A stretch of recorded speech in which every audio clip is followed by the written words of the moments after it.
Ada yang nak dapatkan balik jenuh meminta sampai ke sudah. Saya tak pasti apa yang saudara atau saudari nak dapatkan balik, tapi saya buat tekaan adalah duit cashback anda. Okey? Ya, betul. Adakah anda pernah dengar kes yang pemaju dah dapat duit cashback lepas tu dia lari? Ada. Ada kes macam ni tau. Sebab duit tersebut daripada bank, anda ambil loan daripada bank kan, cashback tersebut masuk ke akaun HDA pemaju. Lepas tu mereka kena kredit balik.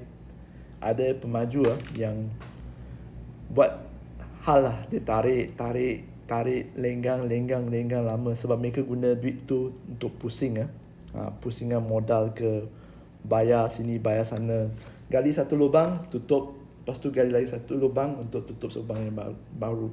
Okey? Jadi saya pun ada juga jumpa pemaju yang memang dah dapat duit, lepas tu mereka tutup lari. Pembeli terbeban dengan hutang, pembeli juga terbeban dengan rumah yang nak sewa pun susah. Okey? Tapi sekurang-kurangnya mereka akan kata you ada rumah. Dan cubaan untuk saman pemaju tersebut memang boleh saman lah, tapi terus terang saya tak pernah nampak satu pun yang menang. Okey? Ini adalah kerana dalam perjanjian jual beli atau S&P anda tidak tertera istilah cashback ni. Istilah cashback ini sebenarnya adalah salah di sisi undang-undang ya. Apa yang harga anda beli atas S&P itu adalah harga sebenar. Cashback ni semua antara anda dengan pemaju. Dan pemaju biasanya akan guna lagi satu company lah untuk bayar kredit note anda. Okey?